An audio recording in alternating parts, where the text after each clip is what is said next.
sounds like a nice guy. Yeah, that's what I hear. I haven't met him yet, but I'm looking forward to it. Beautiful. Thank you.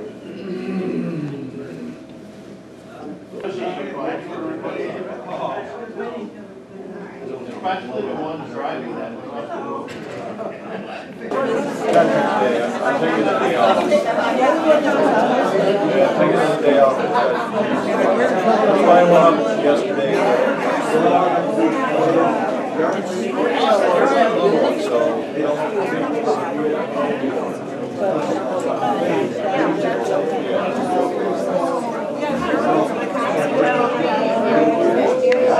Before we get started, I just have some announcements to make.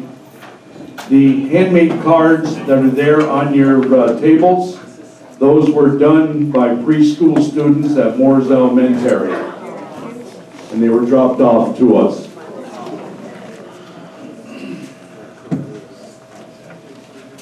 This Veterans Book is to give you a connection to some of our veterans that have passed over the years.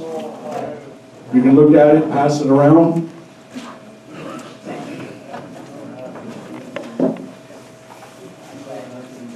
And I want to say a thank you to Sally Nukowski.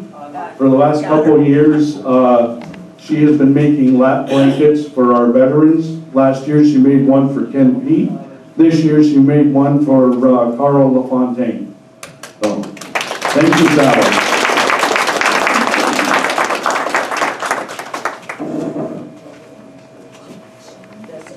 Everybody please rise. Uncover.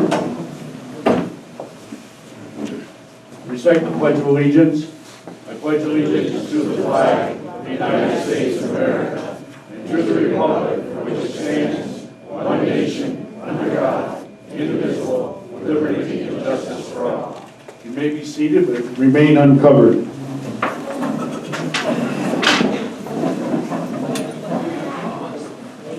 O God of hosts, we bow our heads in thankfulness for the victories thou hast granted us. To us and to those people who have united with us to stamp out the evils of aggression, intolerance, and greed. We beseech thee to bring the blessings of understanding to the families and friends in this and other lands of those who have given their lives that men may be free. Grant, O God, that those closest to the fallen may mingle the pain of their losses with the ennobling light of sacrifice for civilization. Sacrifice for a better world for this and other generations yet unborn. Amen. Cover.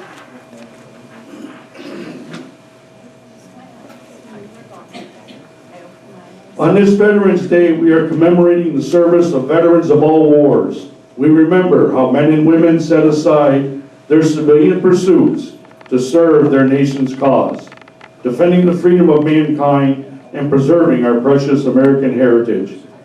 We believe our strength on the field of battle, on the supply lines, which nourished our armed might, lay in the justice of our cause against the forces of evil. We believe our determination made us better warriors because we fought with our minds and our hearts as well as our bodies. We recognize service to our country, and her cause does not end with the termination of military service. We continue our endeavors on behalf of an honorable world peace with a feeling of profound gratitude to God and to the men and women who gave their lives as their part of the cost of this noblest of causes. At this time, I'll have a member of the auxiliary come up and do a reading.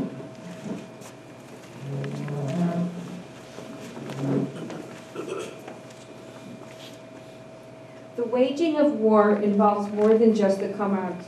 We fight to death on the fields of battle. The fighting forces begin at the fireside and in the hometowns.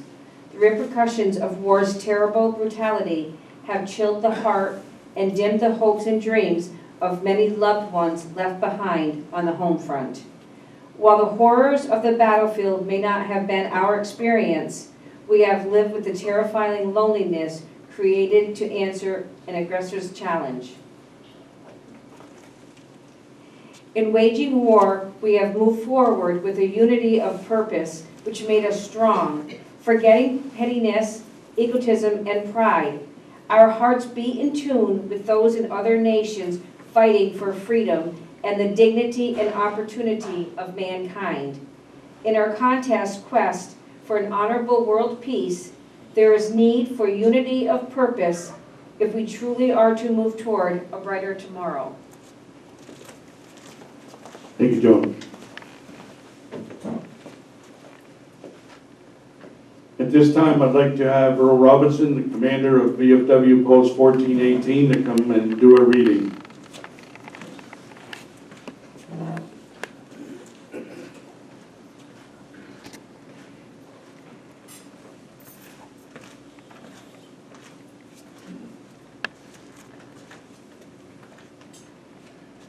Courage is one of the virtues born of war. The courage of individuals in the face of danger and the courage of nations to protect the weak and punish the aggressor. There is bravery to be shown in peace as well. May we recapture the courage which turns the wilderness into cities and the bound men together under government. We can turn slums into comfortable homes, turn uncertainty into certainty. We can reach new heights of civilization and the opportunity for men and women of this nation. We have the courage to expect and work for a better way of life. There can be romance in this challenge also. The bravery that fights for political, social, economic, and spiritual gain may be more difficult to practice, may be unsung when achieved, but it is all the more worthy to strive for. Thank you, Earl.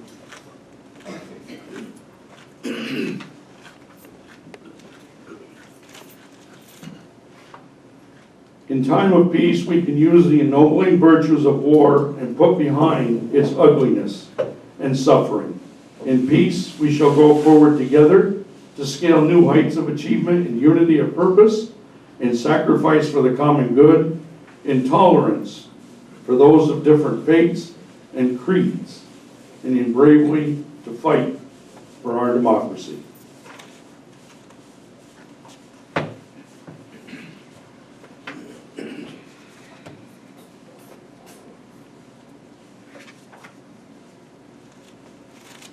Americans, never forget, this is what Veterans Day is really about.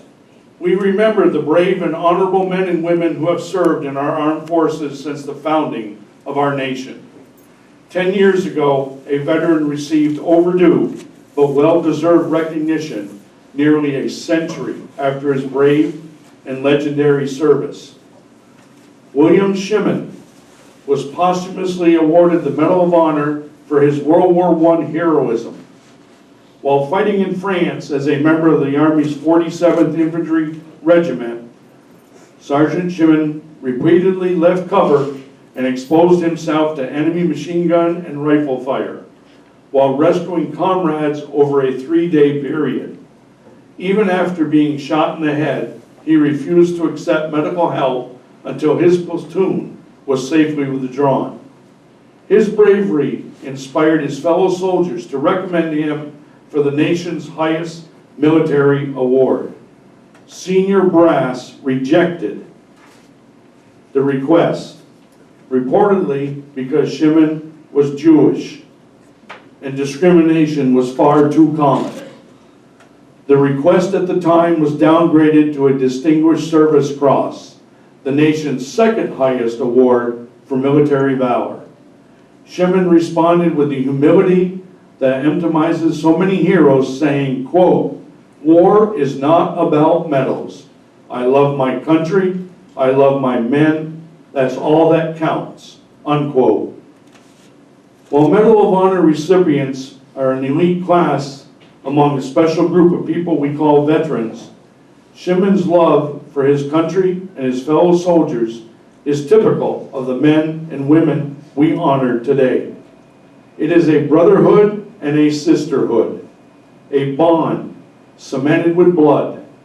Just this summer, 6 soldiers risked their lives and gave aid to the wounded while subduing a shooter who opened fire at Fort Stewart, Georgia. The instant reaction of the 2nd Armored Brigade Combat Team was credited by law enforcement with preventing fatalities. The fast action of these soldiers under stress and under trauma and under fire absolutely saved lives. Army Secretary Dan Driscoll said, before adding, "They are everything that is good about this nation." While not all veterans see combat, an expressed willingness to sacrifice one's life is a requirement. It has been part of the commitment for military service since George Washington commanded our first troops. And it is not the only commitment to service that our veterans make. Only about 6% of American adults today have served in the military. Yet it is this small and talented group that enables our communities to function. Chances are that if you surveyed your local police or fire departments, you would find that a disproportionately high percentage of their members are veterans. When an emergency hits, there is a good chance that it is a veteran who is the first to respond. In most American communities, July 4th, 2025 was a day of celebration. For Central Texas, it was a day of horror. Flash floods ravaged Kerr County and killed 138 people, many young girls attending a summer camp. The death toll could have been more than double had it not been for the extraordinary actions of Coast Guard rescue swimmer Scott Ruskin and his crew. The 26-year-old New Jersey native led the search and triage operations at Camp Mystic and is credited with rescuing 169 victims in distress. Ruskin's actions were personally recognized by the Secretary of Homeland Security. He responded with the modesty that is so common among U.S. veterans. Quote, "I'm just doing a job. This is what I signed up for. And I think that any single Coast Guard pilot, flight mechanic, whoever it may be, would have done the exact same thing in our situation. We just happened to be the crew that got the case," unquote, he told the media. Whether it's hurricane relief, defending our interests abroad, search and rescue, America is fortunate to have such people willing to voluntarily risk their lives for us. When a veteran leaves the military, he or she is likely to be a key contributor to our communities. It may be as a school teacher, a construction worker, or first responder. They may be a business owner, real estate agent, or medical professional. Regardless of occupation, veterans take their missions seriously. They vote in higher percentages than non-veterans. They are more likely to volunteer in their communities, and they are less likely to live in poverty. In short, veterans make our neighborhoods better. By virtue of your attendance here, you have shown an appreciation for veterans. The people here are veterans, friends of veterans, families of veterans, co-workers of veterans, and neighbors of veterans. It is up to us to ensure that every veteran feels that his or her service to this country is appreciated by their fellow Americans. For many veterans, our nation is important enough to endure long separations from their families, miss the births of their children, freeze in sub-zero temperatures, roast in faraway deserts, lose limbs, and far too often, their lives. Their families serve and sacrifice as well. Military spouses have had to endure career interruptions, frequent changes of address, and a disproportionate share of parental responsibilities. The children often have to deal with changes in schools, separation from friends, and hardest of all, the uncertainty of whether or not mom or dad would live through their next combat tour. Warriors need advocates, and that is why the American Legion and VFW exists. We are here to serve veterans, their families, and our communities. Veterans need each other. But more importantly, our country needs veterans. You cannot fight a war without veterans. And while the idea of a society without conflict is appealing, let us not forget that wars have liberated slaves, stopped genocide, and toppled terrorists. The memories of war, the sacrifices made, and difficulties transitioning to civilian society have taken a toll on too many veterans. According to the Department of Veteran Affairs, more than 17 veterans a day take their own lives. Some believe the number is much higher. Regardless, the American Legion and VFW believes one suicide is too many. And we call on all Americans, all of us at this gathering, to be the one to save one. Reach out to a veteran you think may be struggling. Ask how he or she is doing, but most of all, listen. Remember the 3 numbers, 988. This is the National Crisis Hotline for anybody who is having suicidal thoughts. A situation that may seem hopeless today will certainly look better tomorrow when you realize that you have the support of people who truly care. There is no better way to thank a veteran for their service than to let him or her know that we have got their back. After all, veterans have had America's back for 250 years, humbly and proudly keeping our nation free, no matter the danger. Just doing their job as an Army sergeant from World War I and a Coast Guard rescue swimmer from 2025 alike would say with the same measure of modesty. Thank you, God bless America, and God bless our veterans.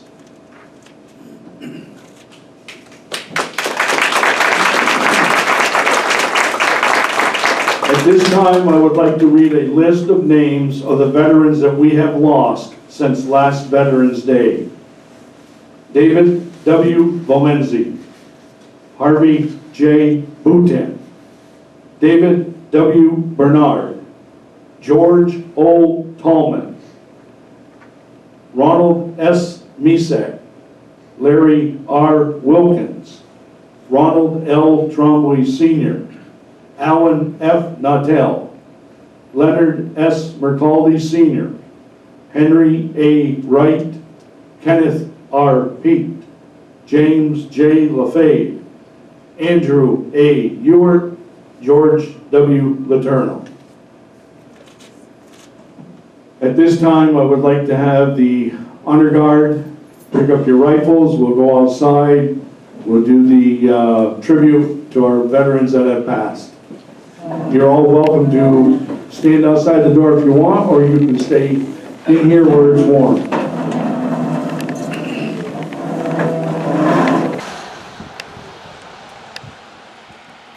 Commander, honor our veterans that have passed. Honor guard, and help! Forward, arm! Ready, arm! Aim! Fire! Aim! Fire! Aim! Fire!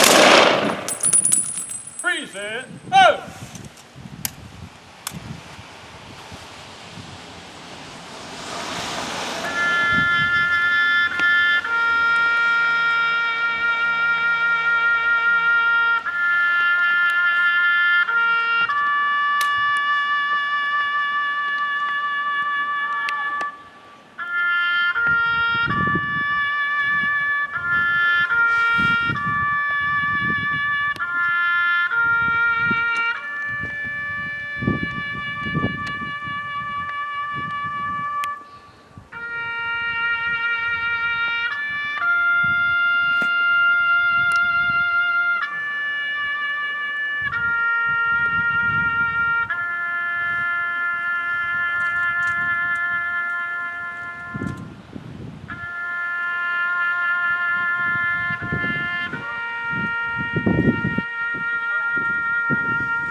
now concludes our ceremony.